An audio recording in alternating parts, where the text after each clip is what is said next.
جتنا پیار ہمیں محمد سے ہے، جتنا تعلق ہمیں محمد سے ہے، اتنا کسی اور سے نہیں ہے۔ اگر یہ سارے کے سارے پہلی ہی دفعہ حضرت محمد صلی اللہ علیہ وسلم کے پاس آ جاتے تو شاید سوچنے والے سوچتے، حضرت محمد کے پاس چلے گئے تھے، انہوں نے کھلوا دیا تو شاید ہر نبی ہی کھلوا سکتا ہے، لیکن اللہ تعالیٰ سارے بڑے بڑے اولو العزم پیغمبروں کے دروازوں سے دھکے کھلوا کے اس بات کو ثابت کرے گا کہ سارے نبیوں سے کام نہیں ہونے والا، صرف حضرت محمد صلی اللہ علیہ وسلم سے یہ کام ہونے والا تھا۔ اللہ تعالیٰ اپنے نبی کی شان کو قیامت کے دن ظاہر کرے گا، ثابت کرے گا۔ اے کاش ہم دنیا میں ہی اپنے نبی کی شان کو سمجھ لیں، اپنے نبی کی عزت کو سمجھ لیں، اپنے نبی کے رتبے کو سمجھ لیں۔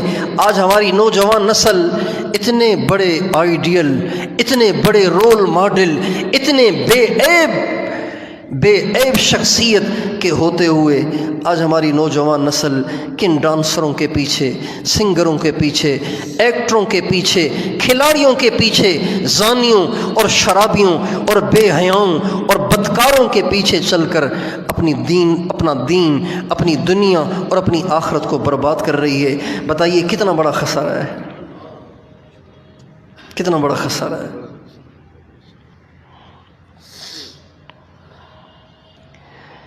اس لیے میرے دوستو، اس بات کو ہمیں طے کرنا ہوگا دل کی گہرائیوں سے کہ ہمارے آئیڈیل صرف حضرت محمد صلی اللہ علیہ وسلم کی ذات گرامی ہے۔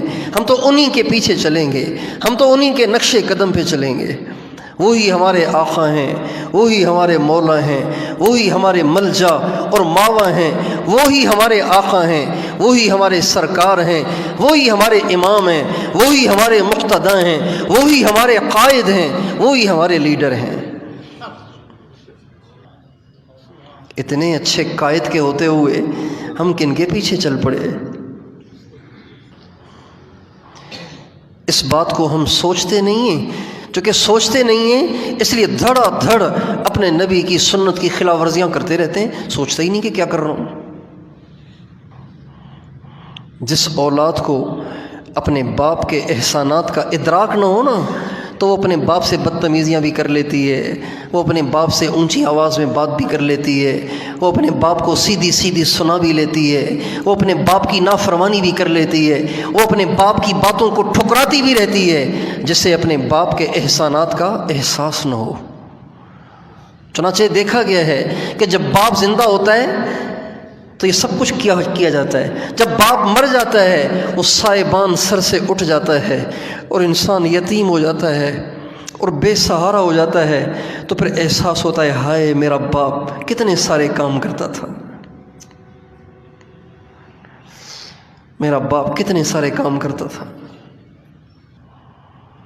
چونکہ اس وقت ادراک نہیں تھا کہ ابا کیا کچھ کر رہے ہیں، اب ادراک ہو رہا ہے، احساس ہو رہا ہے کہ ہائے وہ ہوتے تو کیا اچھا تھا۔ میرے دوستو، ہمیں اس کا احساس نہیں ہے کہ ہمارے آقا کیسے تھے، ہمارے آقا کیسے ہیں، ہمارے آقا کتنے اچھے، ہمارے آقا کتنے پیار کرنے والے، ہمارے آقا کے ہم پہ کتنے احسانات ہیں۔ خدا کی قسم اگر حضور کی دعائیں نہ ہوتیں تو پتہ نہیں ہم کب کے بندر اور خنزیر بن چکے ہوتے، پتہ نہیں ہمارے شہر کب کے ملیا میٹ ہو چکے ہوتے، درہم برہم ہو چکے ہوتے، تہو بالا ہو چکے ہوتے، زیر و زبر ہو چکے ہوتے، اگر حضور کی دعائیں نہ ہوتی تو۔ یعنی آپ اندازہ لگائیں کہ حضور کو اپنی امت سے کتنی محبت تھی۔ ایک دفعہ آپ نے عشاء کی نماز پڑھی، عشاء کی نماز کے بعد آپ نے نفلوں کی نیت باندھ لی اور آپ قرآن پڑھنے لگ گئے۔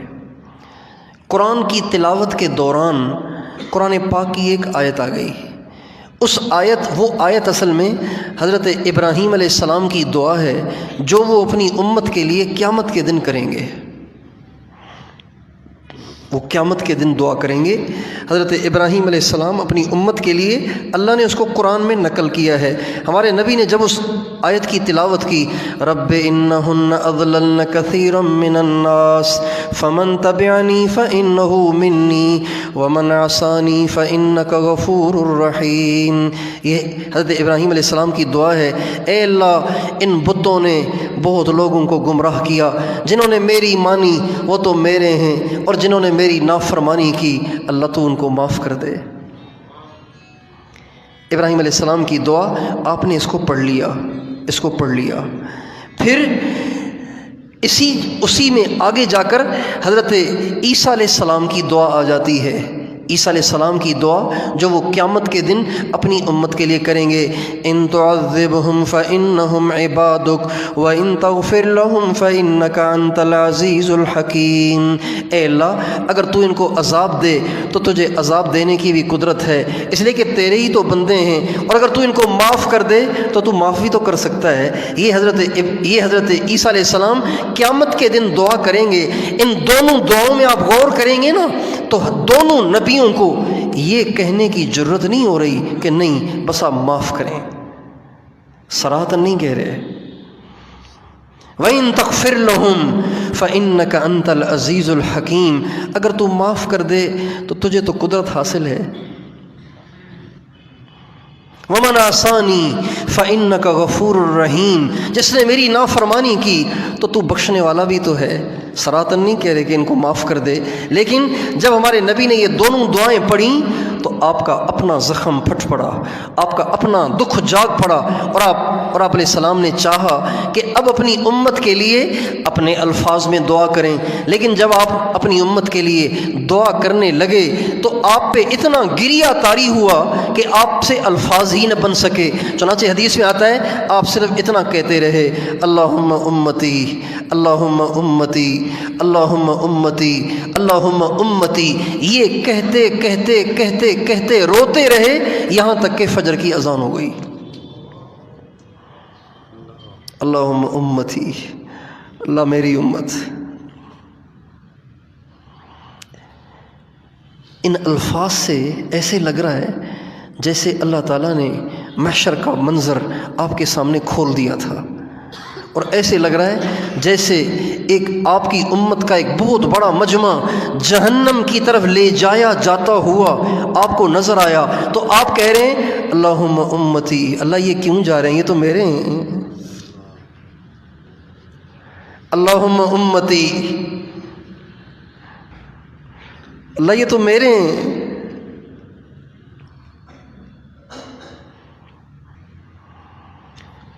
جب فجر کی اذان ہو گئی روتے روتے تو حضرت جبریل آ گئے، اور جبریل علیہ السلام نے آ کے پوچھا، یا رسول اللہ مجھے اللہ تعالیٰ نے بھیجا ہے آپ سے یہ پوچھنے کے لیے آج ساری رات آپ کیوں روتے رہے؟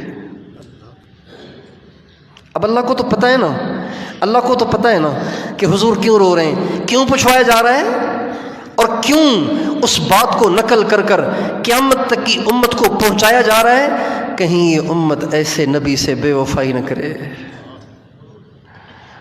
کہیں یہ امت ایسے مہربان نبی کے نقش قدم کو چھوڑ نہ دے، کہیں یہ امت ایسے پیارے رو رو کے دعائیں کرنے والے نبی کے طریقے کو ٹھکرا نہ دے۔ اللہ تعالیٰ نے کہلوایا، حضور سے کہلوایا، اور قیامت تک کے مسلمانوں کو پہنچایا کہ تمہارے نبی تو تمہارے لیے ساری رات روتے تھے، تمہاری کم قسمتی ہوگی اگر تم ایسے نبی کے نقش قدم پہ چلنا چھوڑ دو تو۔ چنانچہ جب جبریل علیہ السلام نے پوچھا کہ اللہ تعالیٰ پوچھ رہے ہیں کہ آپ ساری رات کیوں روتے رہے، تو آپ علیہ السلام نے کہا جبریل اللہ سے جا کے کہو کہ امت کے غم نے مجھے آج ساری رات رلائے رکھا، ساری رات رلائے رکھا، امت کے غم نے۔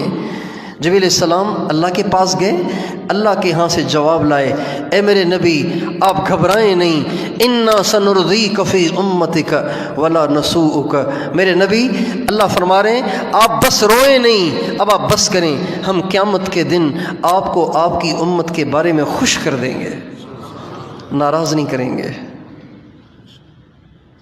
ہم کوئی آپ کے کسی امتی کے ساتھ ایسا رویہ نہیں کریں گے جس سے آپ کو پریشانی ہو، یہ مطلب ہے۔ ہم آپ کے کسی امتی کے ساتھ وہ رویہ نہیں کریں گے جس سے آپ کو پریشانی ہو، ایسے نہیں کریں گے۔ مدرسے میں اور پرائمری اسکولوں میں بچوں کو سزائیں دی جاتی ہیں نا، چھوٹے چھوٹے بچوں کو سزائیں دی جاتی ہیں نا، ٹیچر بھی سزا دیتا ہے، قاری صاحب بھی سزا دیتے ہیں۔ بچے نے سبق نہیں سنایا، قاری صاحب نے کہا کان پکڑ لو۔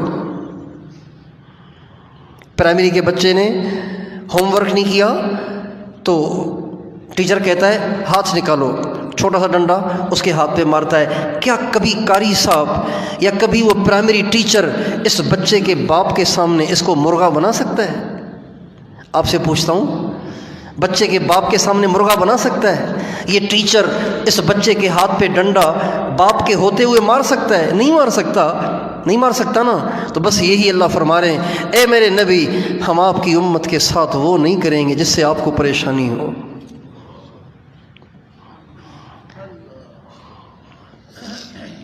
ایک دفعہ ہمارے نبی نے اللہ سے عجیب دعا کی،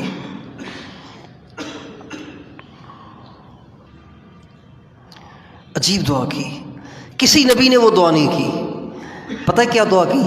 اللہ تعالیٰ سے کہا، اے اللہ، یہ ہو سکتا ہے کہ کل قیامت کے دن سب کا حساب تو بے شک آپ ہی لیں، اس لیے کہ مالک یوم الدین، حساب کے دن کے مالک آپ ہیں، تو حساب تو آپ نے لینا ہے، لیکن یہ نہیں ہو سکتا کہ قیامت کے دن سب کا حساب آپ لیں، میری امت کا حساب میرے حوالے کر دیں۔ یعنی اس کی مثال بالکل ایسی ہے جیسے کوئی ماں کسی پیپر چیک کرنے والے سے کہے کہ میرے بچے کا پیپر میرے حوالے کرنا، میں چیک کروں گی۔ تو اس کا کیا مطلب ہے؟ اس کا مطلب پاس کرنا ہی ہے، اس کا مطلب یہ ہے کہ پاس کرنا ہے، جیسا کیسا ہو اس کو پاس کرنا ہے۔ حضور نے کہا، اے اللہ، قیامت کے دن سب کا حساب بے شک آپ لیں، اگر میری امت کا حساب میرے حوالے کر دیں تو؟ اللہ تعالیٰ نے پوچھا کیوں؟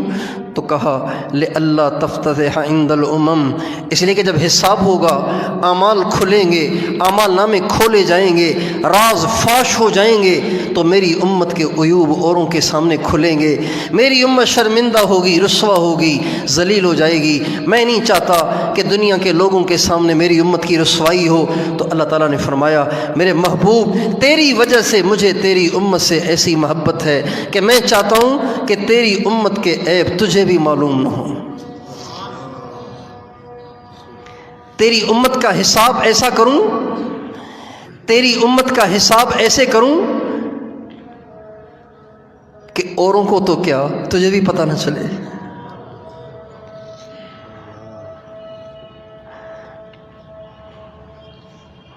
وہ عربی زبان میں کہتے ہیں حبیب الحبیب حبیب، جو محبوب کا محبوب ہوتا ہے نا، وہ بھی محبوب ہوتا ہے۔ اللہ تعالیٰ نے ہمیں ایسے آئیڈیل نبی دیے ہیں، ایسی عظیم الشان ہستی کو ہمارا قائد اور لیڈر بنایا ہے، تو یہ بہت بڑی کم قسمتی ہوگی کہ ہم اپنی زندگیاں ان کے طریقے سے ہٹ کر ان کے دشمنوں کے طریقے پہ گزارتے گزارتے دنیا سے چلے جائیں۔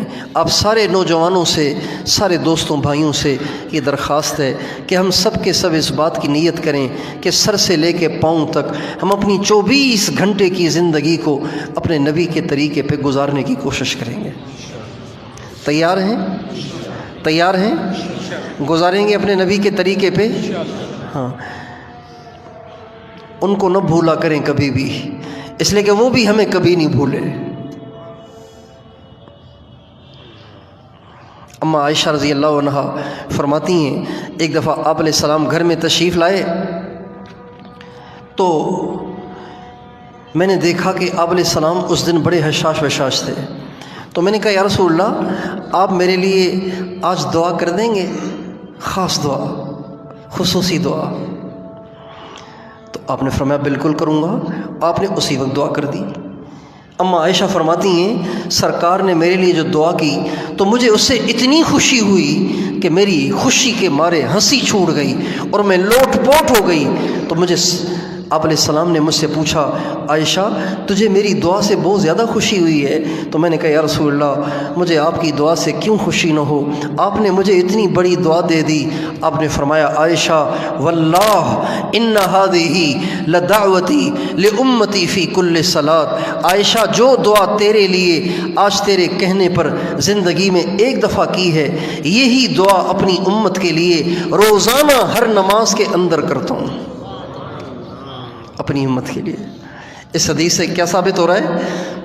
اس حدیث سے یہ ثابت ہو رہا ہے کہ ہمارے نبی کو ہم سے، اپنی امت سے، اماں عائشہ سے بھی زیادہ محبت تھی۔ تو مناسب ہے کہ ہم ان کے طریقے کو چھوڑ دیں، ہم ان کے نقش قدم پہ چلنے سے اعراض کریں، ہم ان کے دشمنوں کے طریقے پہ چلتے رہیں، ہم ان کی نافرمانیاں کریں، ہم ان کی حکم عدولیاں کریں۔ جن باتوں سے انہوں نے نفرت دلائی ہے ہمیں ان سے نفرت کرنی ہے، جن باتوں کی انہوں نے رغبت دلائی ہے ہمیں ان سے پیار کرنا ہے، ہمیں ان سے رغبت رکھنی ہے۔ جن باتوں کے کرنے کو کہا ہے ہمیں اسے کرنا ہے، جن باتوں سے انہوں نے منع فرمایا ہے ہمیں ان سے بچنا ہے، چاہے کچھ بھی ہو جائے۔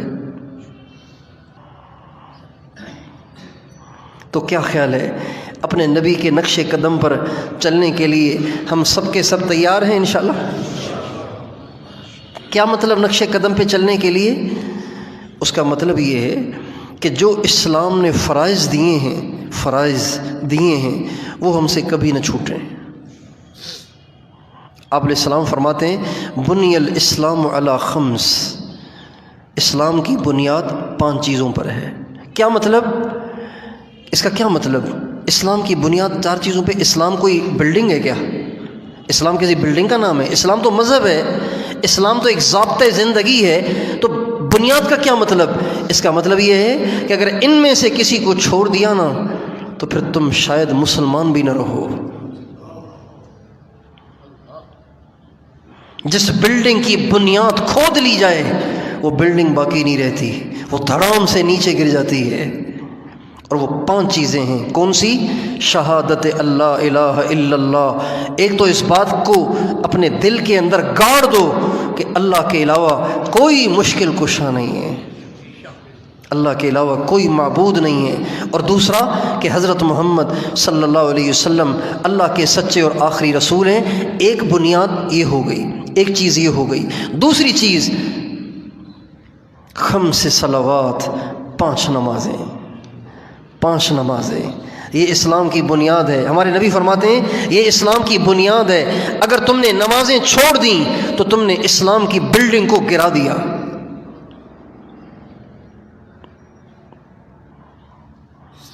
پانچ نمازیں ہر حال میں پڑھنا۔ دوستو نمازیوں کی تعداد گھٹتی چلی جا رہی ہے۔ مسجدیں مرثیہ خواں ہیں کہ نمازی نہ رہے، یعنی وہ صاحب اوصاف حجازی نہ رہے۔ علامہ اقبال کہتے ہیں مسجدیں چیخ پکار رہی ہیں کہ ہائے نمازی کہاں چلے گئے۔ کتنی بڑی مسجد ہے، جب یہاں نمازیں پڑھی جاتی ہیں تو یہاں 2 صفوں میں لال قالین کا بچھنا اور باقی صفوں میں عام سی صفوں کا بچھنا یہ بتا رہا ہے کہ یہاں مسجد بھرتی نہیں ہے، یہاں زیادہ سے زیادہ 2 صفیں بنتی ہیں۔ اس کا کیا مطلب ہے؟ کیا آس پاس کے رہنے والے حضور کے امتی نہیں ہیں؟ کیا آس پاس کوئی عیسائی رہتے ہیں، کوئی یہودی رہتے ہیں، کوئی ہندو رہتے ہیں، کوئی بنیے رہتے ہیں؟ کون رہتے ہیں؟ کیوں نہیں نماز پہ آتے؟ کیوں ہم نماز کی اہمیت کو نہیں سمجھ رہے؟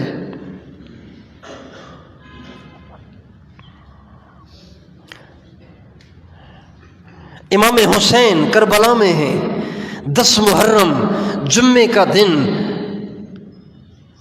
اور آپ کے اکثر ساتھی شہید ہو چکے ہیں۔ عصر کی نماز سے پہلے تو آپ بھی شہید ہو گئے تھے، عصر کی نماز سے پہلے تو آپ بھی شہید ہو گئے تھے، سارا خاندان شہید ہو گیا تھا، سارے ساتھی 72 کے 72 شہید ہو گئے تھے عصر کی نماز سے پہلے۔ تو آپ سوچئے ظہر کی نماز تک کتنی بڑی تعداد آپ کی شہید ہو چکی ہوگی، اور ہر شہید ہونے والے کی لاش کو آپ اپنے ہاتھوں سے اٹھا رہے تھے۔ ہر شہید ہونے والے کی لاش کو آپ اٹھا کے آکے خیمے کے پاس لٹاتے، جاتے اٹھا کے لٹاتے، جاتے اٹھا کے لٹاتے۔ آسان نہیں ہے، آسان نہیں۔ ابن زیاد کے ساتھیوں میں سے ایک ساتھی کہتا ہے ہم نے اپنی زندگی میں ایسا حوصلہ کسی کا نہیں دیکھا جیسا حسین کا دیکھا کہ اپنے بچوں کو بھی ذبح ہوتے دیکھ کر اس کی ہمت اور اس کے استقلال میں کمی نہیں آ رہی تھی۔ وہ اپنے موقف سے ڈگمگانے کے لیے تیار نہیں تھے، وہ آخری دم تک ایسی جامردی سے لڑ رہے تھے جیسے ابھی کھا پی کے آئے ہوں۔ ظہر کی نماز کا وقت ہو رہا ہے، ابو شمامہ ساعدی سے آپ فرماتے ہیں اعلان کرو پہلے نماز ہوگی پھر جنگ ہوگی۔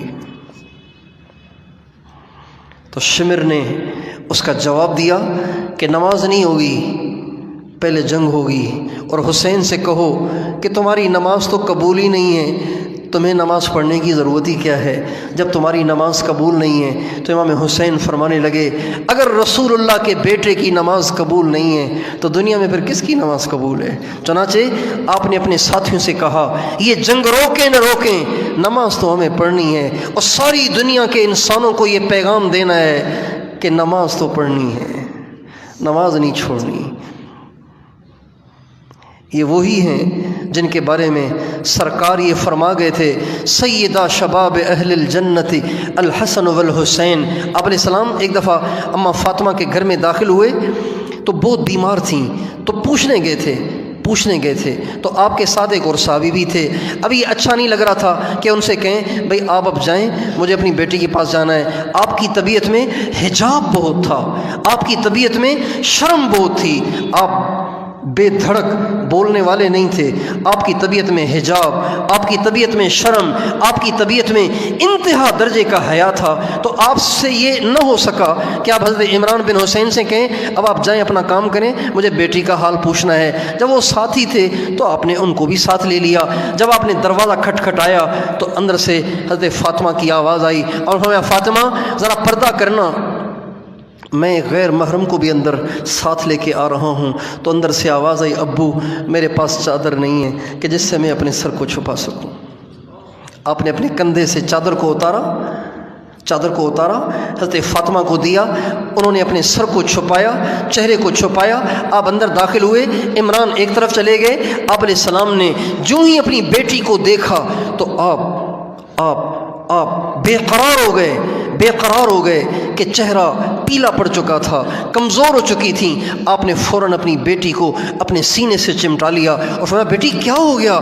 کہا ابو پہلے تو صرف فاقہ اور بھوک ہوتی تھی، اب تو بیماریاں بھی آ گئی ہیں۔ آپ نے ان کو اس وقت سینے سے لگاتے ہوئے تھپکی دیتے ہوئے تسلی دیتے ہوئے فرمایا بیٹی اما ترضین ان تکونی سیدۃ نساء اہل الجنہ، میری بیٹی کیا تو اس بات پہ راضی نہیں ہے کہ اللہ تعالیٰ ان سختیوں کے عوض میں قیامت میں جنت میں تمہیں ساری جنتی عورتوں کی سردارن بنائے اور تیرے بچوں کو اللہ جنت کے جوانوں کا سردار بنائے۔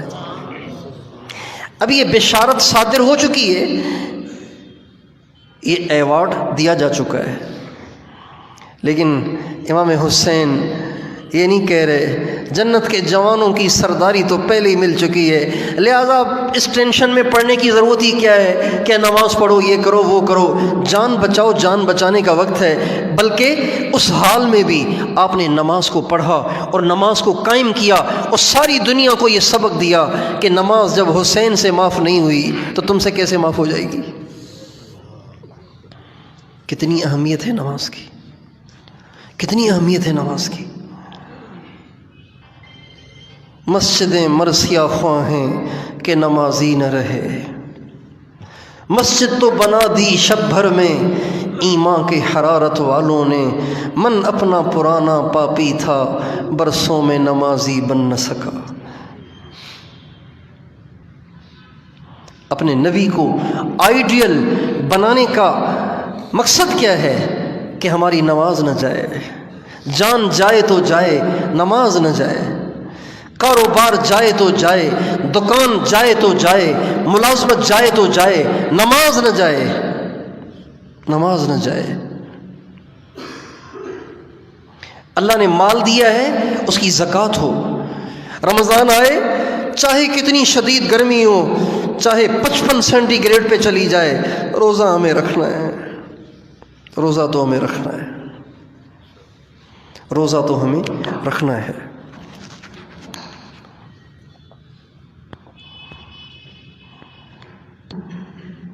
روزہ تو ہمیں رکھنا ہے. اللہ نے ہمت دی ہے، بیت اللہ کا حج کریں، سرکار کے روزے کی زیارت کریں، اور سر سے لے کے پاؤں تک اپنے سارے وجود کو اپنے نبی کے طریقے میں ڈھال لیں. اپنے وجود پہ ایسی علامتیں چھوڑیں، ایسی علامتیں چھوڑیں، ایسی علامتیں چھوڑیں کہ نظر آئے کہ کوئی محمد کا ماننے والا آ رہا ہے. نام نہ پوچھنا پڑے کہ بھئی آپ کا کیا نام ہے، پتہ تو چلے کہ مسلمان ہے غیر مسلم ہے. آج کل تو حال یہ ہو رہا ہے کہ نام پوچھنا پڑتا ہے کہ آپ کا کیا نام ہے، نام سے پتہ چلتا ہے کہ مسلم ہے کہ غیر مسلم ہے.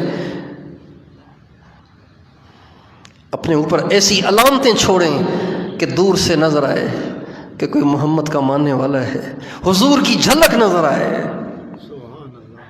حضور کا نور نظر آئے. اور جب مریں تو ایسی شکل تو لے کے مریں نا کہ حضور کہیں کہ ماننے والا آ رہا ہے، میرا آ رہا ہے. اپنی زندگی 100% اپنے نبی کے طریقے پر لانے کی کوشش کریں، اور جن باتوں سے ہمارے نبی کو نفرت تھی ہمیں ان سے بچنا ہے. ہمارے نبی کو شدید نفرت تھی، شدید نفرت تھی جھوٹ سے. ہمیں جھوٹ نہیں بولنا، غیبت سے ہمیں غیبت نہیں کرنی، اوروں کی دل آزاری سے ہمیں کسی کا دل نہیں دکھانا. ہمارے نبی کو شدید نفرت تھی اس بات سے کہ کوئی مرد کسی غیر محرم کو تکتا رہے. ہمارے نبی کو شدید نفرت تھی اس بات سے. آپ علیہ السلام مزدلف عرفات سے چلے مزدلفہ آئے، مزدلفہ سے چلے منی کی طرف. جب آپ منی تشریف لائے تو آپ کے پیچھے سواری پر حضرت فضل بن عباس بیٹھے ہوئے تھے. جب آپ منی میں گئے، آپ اونٹنی پہ سوار تھے، فضل بن عباس آپ کے ساتھ تھے، تو لوگ آپ سے مسائل پوچھنے آ رہے تھے. ایک آیا، دوسرا آیا، تیسرا آیا، چوتھا آیا، پانچواں آیا، چھٹا آیا. لوگ مسائل پوچھ رہے تھے، مجھ سے یہ ہوا ہے کیا میرا حج ہو گیا، مجھ سے یہ ہوا ہے کیا حج ہو گیا، مجھ سے یہ غلطی ہوئی ہے کیا میرا حج ہو گیا. آپ سب کو مسائل بتاتے چلے گئے. اتنے میں ایک عورت آئی مسئلہ پوچھنے کے لیے. جب وہ عورت پوچھنے آئی تو حضرت فضل بن عباس نوجوان تھے، چھوٹی سی عمر تھی. فضل بن عباس چھوٹی سی عمر تھی. جب وہ عورت آئی تو فضل بن عباس کی نگاہ اس عورت کی طرف چلی گئی. میں صرف یہ عرض کرنا چاہتا ہوں کہ آپ کی نفرت کا عالم دیکھیے، نفرت کی انتہا دیکھیے. دیکھیں، جب کسی چیز سے آپ کو ناگواری ہوگی نا تو آپ کہیں گے بھائی ایسے مت کریں. اس بچے کے پاس موبائل ہے، یہ میری پکچر بنانا چاہ رہا ہے، پکچر بنانا چاہا، میں نے کہا آپ نہ بنائیں. اس نے پھر بنانا چاہا، کہوں گا بھائی میں نے آپ کو منع کیا. اب بھی بنائے گا تو میں کیا کہوں گا؟ چھین لوں گا نا موبائل. پہلے زبان کو استعمال کرتا ہوں، اور جب ناگواری کی انتہا ہو جاتی ہے تو پھر ہاتھ کو استعمال کیا جاتا ہے. جب حضرت فضل بن عباس کی نگاہ اس عورت پہ پڑی تو آپ مجھے دیکھیں، آپ علیہ السلام نے اپنے ہاتھ سے یوں کر کے حضرت فضل بن عباس کے چہرے کو پھیرا اور فرمایا، فضل، آج کے دن جس نے بد نگاہی سے اپنے آپ کو بچایا، اللہ اس کے پچھلے سارے گناہوں کو معاف کر دے گا.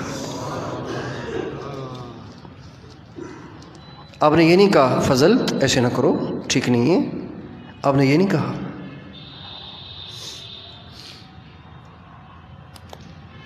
ہمارے نبی کو شدید نفرت تھی اس بات سے.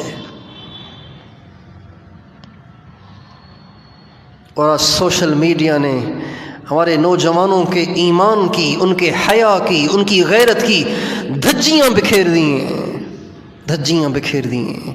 لڑکے لڑکی کی گیدرنگ اور ان کی گپ شپ اور ان کی باتیں اور ان کی دوستیاں اور ان کی یاریاں اور ان کی عشق بازیاں یہ اتنا عام ہو گیا ہے کہ اس کو اب عیب بھی نہیں سمجھا جانے لگا، عیب بھی نہیں سمجھا جانے لگا،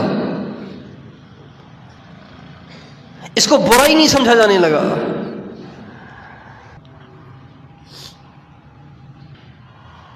بھائیو، ہم محمد صلی اللہ علیہ وسلم کے امتی ہیں، سب سے زیادہ حیادار نبی کے امتی ہیں۔ حیادار نبی کی امت بے حیا ہو تو یہ ان کو زیب نہیں دیتا۔ کسی شریف باپ کا بیٹا کوئی بدماشی کرتا ہے تو لوگ اسے شرم دلاتے ہیں کہ یار تو شریف باپ کا بیٹا ہو کے یوں کر رہا ہے۔ یہ ہمارا کلچر نہیں ہے، یہ ہماری تہذیب نہیں ہے، یہ ہمارا طور طریقہ نہیں ہے، یہ شیطانی طریقہ ہے، یہ شیطانی تہذیب ہے، یہ شیطانی کلچر ہے۔ ہمیں اس سے برات ظاہر کرنی ہوگی، ہمیں اس سے اپنے آپ کو بچانا ہوگا۔ ہمارے نبی کا ارشاد ہے کہ یہ جو نظر ہے نا، نظر غیر محرم پہ جو نظر پڑتی ہے، آپ فرماتے ہیں النظرۃ سہم مسموم من سہام ابلیس۔ آپ فرماتے ہیں یہ جو ایک نظر پڑتی ہے نا غیر محرم پر، یہ ایک نظر ایسا زہریلا تیر ہے، جب وہ لگتا ہے تو انسان کو فنا کر دیتا ہے۔ اب ساری رات تہجد پڑھیں، ساری رات تہجد پڑھیں، ساری رات مراقبہ کریں، ساری رات ذکر کریں، اور صبح کو اٹھ کے صرف 1 سیکنڈ کے لیے ایک لڑکی کو دیکھ لیں، آپ خود بتائیں گے کہ میرا دل صاف ہو چکا ہے، میں اندر سے ختم ہو گیا ہوں، خالی ہو گیا ہوں۔ یہ ایک تیلی ہے، تیلی۔ جنگل کو جلانے کے لیے جنگل نہیں چاہیے، جنگل کو جلانے کے لیے بھی ایک تیلی ہی چاہیے۔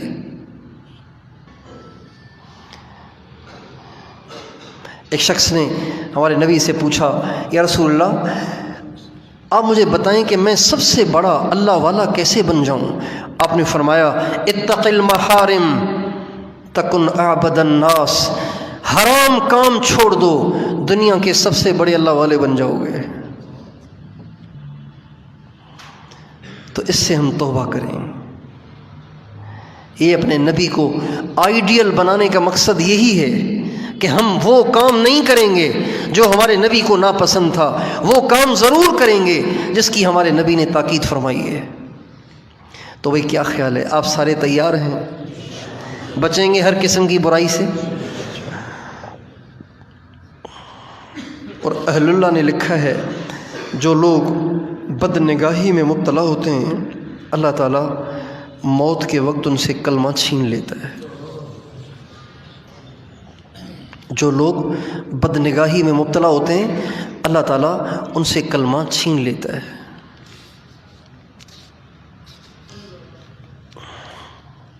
یہ تو ہے ساری نقلی باتیں، یعنی جو اللہ رسول نے بتائی وہ باتیں۔ اب ایک آپ سینس کو استعمال کریں، اپنی سمجھ اور سوچ کو استعمال کریں کہ ایک انسان جب کسی عورت کو دیکھتا ہے تو اس کو ملتا کیا ہے؟ کیا ملتا ہے اسے؟ سوائے بے سکونی کے کیا ملتا ہے بتائیے؟ سوائے بے سکونی کے کیا ملتا ہے اسے؟ اللہ سے دوری کے سوا اسے کیا ملتا ہے؟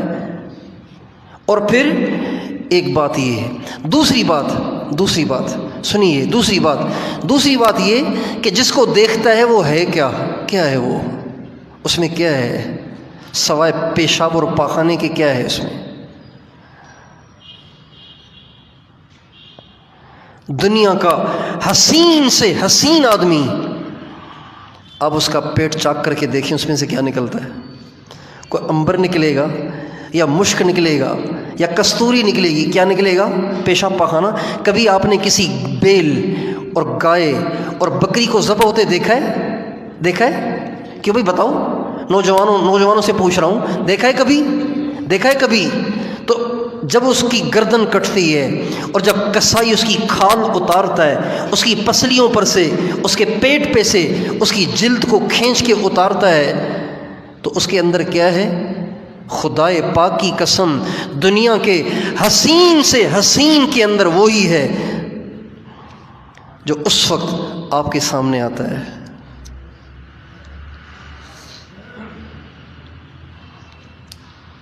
اس کے سوا کچھ نہیں ہے، کچھ بھی نہیں ہے اس کے سوا، یہی سب کچھ ہے. حسین سے حسین کی جلد کو اتار لیا جائے تو سارا وہی نقشہ ہے جو ایک ذبح شدہ بکری کے اندر نقشہ نکلتا ہے. آزمائش ہے کہ اللہ کی مانتا ہے یا اپنے من کی مانتا ہے. آزمائش ہے، اللہ نے آزمائش ڈال دی ہے، امتحان ہے، ورنہ سب کچھ وہی ہے.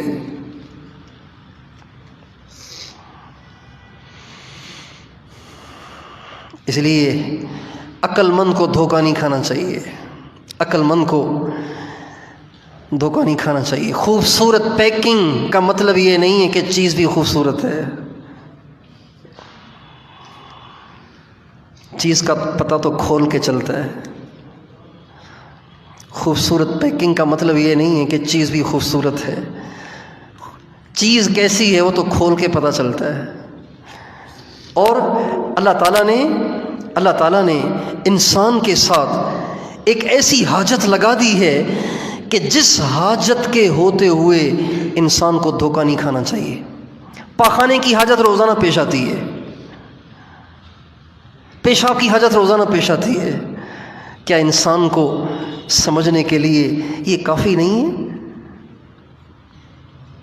کیا انسان کو انسان کا دیوانہ بننے سے روکنے کے لیے یہ کافی نہیں ہے کہ روزانہ اسے باتھ روم کی حاجت پیش آتی ہے، روزانہ اسے پاخانے اور پیشاب کی حاجت پیش آتی ہے؟ کیا انسان کو انسان کا دیوانہ بننے سے مانے یہ چیز نہیں ہو سکتی؟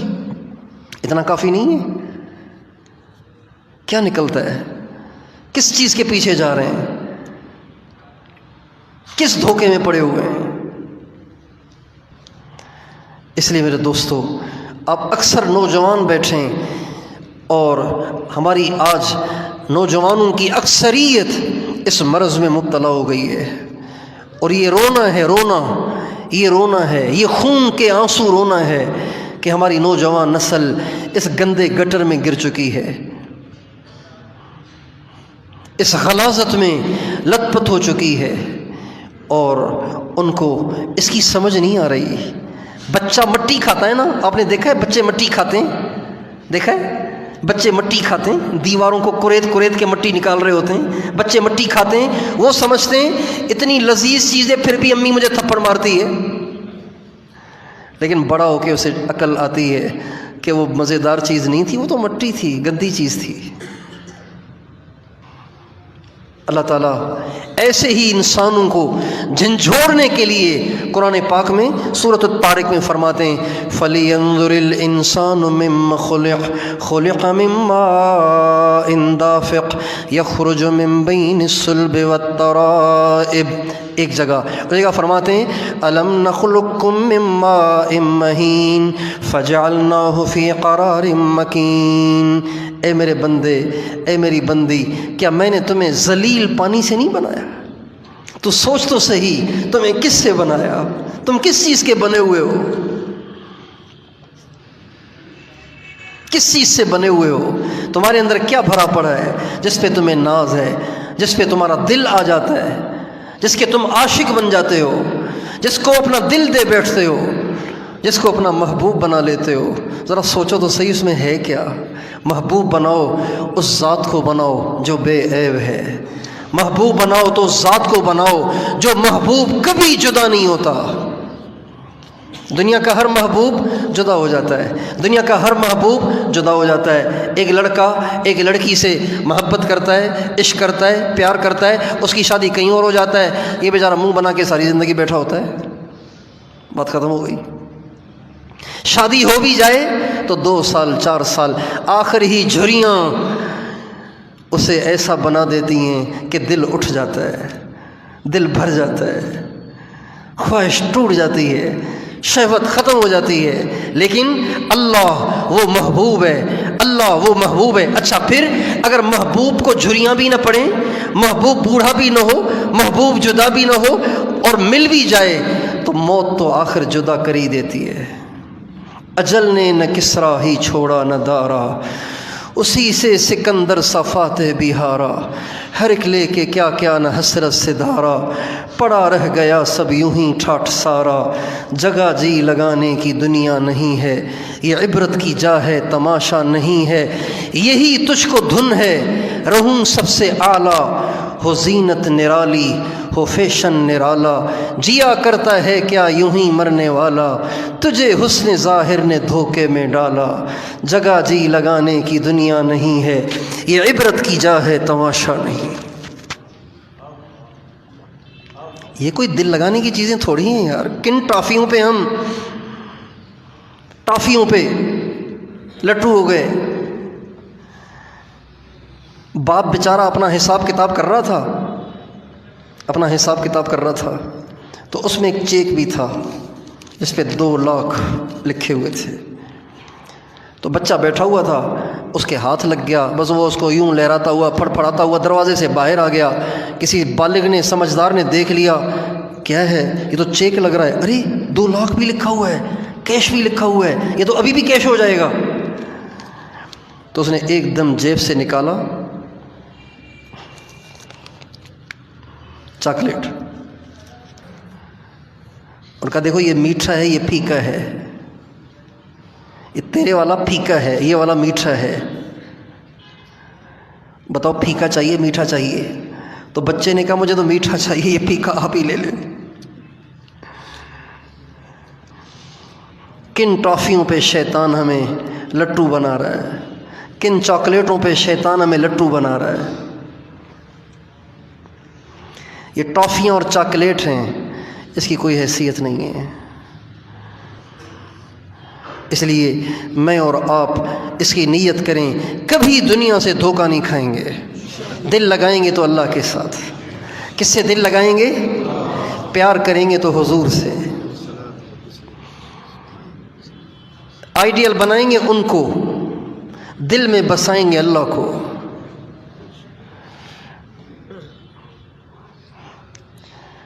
اللہ کے علاوہ یہ جو لفظ الہ ہے نا، لا الہ الا اللہ، یہ جو لفظ الہ ہے نا، الہ عربی میں اسی کو کہا جاتا ہے۔ الہ کہتے ہی اس کو ہیں جس کی طرف قلوب مائل ہوتے ہوں، اس کو کہتے ہیں الہ۔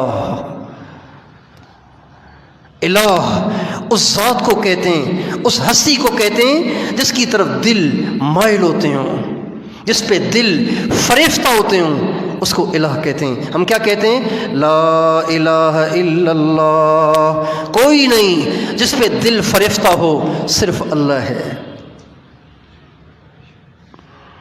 تو کیا خیال ہے، نیت کرتے ہیں انشاءاللہ؟ اللہ تعالیٰ مجھے اور آپ کو دھوکے سے نکلنے کی توفیق دے، سچائی کی زندگی عطا فرمائے۔ خود بھی اس پہ آنے کی نیت کریں اور اپنی پوری گیدرنگ پہ محنت کریں، اپنی پوری نوجوان نسل پہ محنت کریں اور سب کو بتائیں، سب کو جھنجھوڑیں کہ یہ غلط ہے، یہ کہاں جا رہے ہیں، یہ ٹھیک نہیں ہے، یہ گندگی ہے، غلاظت ہے، یہ گٹر ہے، یہ ناپاکی ہے، یہ نجاست ہے، یہ ٹھیک نہیں ہے۔ جیسے آپ حضرات یوں سمجھتے ہیں نا، کسی کو امریکہ سے گولڈ میڈل مل جائے، امریکہ کی ڈگری کسی کے پاس ہو، یو کے لندن کی ڈگری کسی کے پاس ہو، تو آپ کہیں گے یار بڑا آدمی ہے۔ کوئی آپ کو بتائے گا اچھا یہ ہے وہ، آپ اس کو بڑا آدمی سمجھتے ہیں۔ اس سے زیادہ بڑا آدمی وہ نوجوان ہے جس کا یہ دامن بے داغ ہو، جس کا یہ بے داغ ہے نا، جس کا یہ بے داغ ہے، جس کا یہ بے داغ ہے، خدائے پاک کی قسم وہ ایسا ہے جس کو دیکھنے جانا چاہیے۔ جس کا یہ بے داغ ہے، جب وہ ہاتھ اٹھاتا ہے اللہ اس کے ہاتھوں کو خالی نہیں لوٹاتے۔ اللہ پاک کے ہاں اس کی اتنی چلتی ہے جس کا دامن بے داغ ہے۔ تو میں اور آپ نیت کریں انشاءاللہ ہمیں مرتے دم تک بے داغ رہنا ہے، اور اب تک جو داغ لگ گئے اسے دھو دیں، توبہ سے سارے داغ دھل جاتے ہیں جب آدمی سچی توبہ کر لیتا ہے۔ اللہ تعالیٰ